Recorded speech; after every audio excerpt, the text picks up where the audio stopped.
Svet je pohabljen in jaz sem sprijaznjen. To ni prav, reče stara mati, ki je dala čez 2 vojni, taborišče, lakoto, zapore. Svet je štrcelj in jaz se trudim, da ne bi opazil. To je smrt, reče stara mati, ki je na koncu videla vse.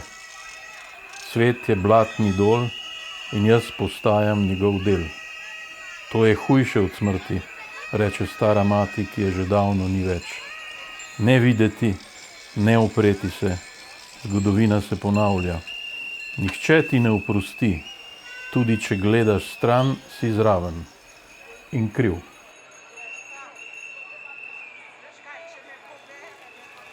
Ja, letos smo pa zelo zadeli tudi moto, zato ker Evropa se krči in širi. In mislim, da je to ravno pravšnja tema in da Vilenica je vedno aktualna in tudi festival, na katerem ne samo, da se avtorji predstavljajo, ampak vsako leto izbere pomembno temo, ki jo tudi obdelujejo.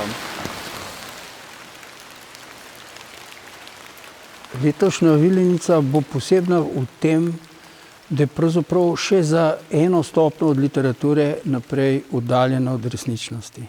Postala je virtualna, pa vendar bo nosila sabo vsa sporočila Vilenice, ki je v svojih 34 letih delovala kot živa, neposredna in izjemno močna slovenska literarna in umetniška znamka.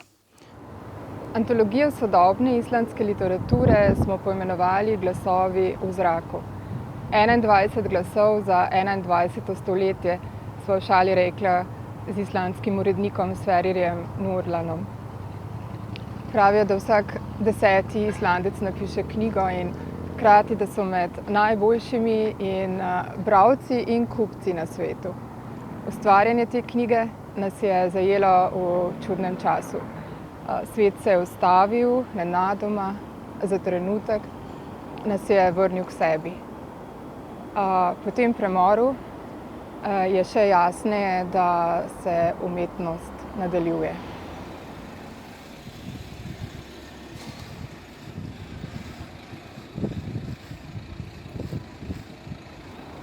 Hej, Kristin, pozdravljam čez morje s tvojim verzom.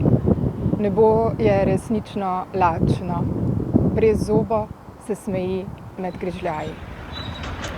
Best að hlæja hærra að spegilmyndinni en í gær og enn hærra næsta dag. Daginn snjóar, svo rignir. Vetrarteppin falla niður af svölunum. Lífið er draumur.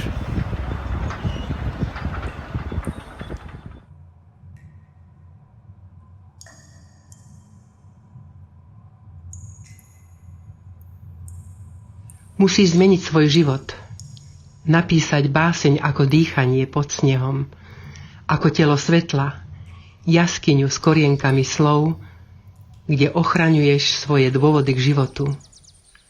V najčistejšej podobe jemne sledovať smer, tetovať smer, milované, spiace telá, texty skrútené hlboko v lone, v dieťati, praforme duševného.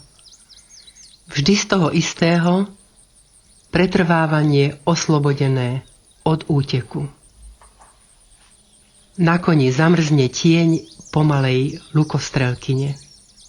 Jednorožec, zviera, ktoré ani nie je, ale milovali ho aj tak.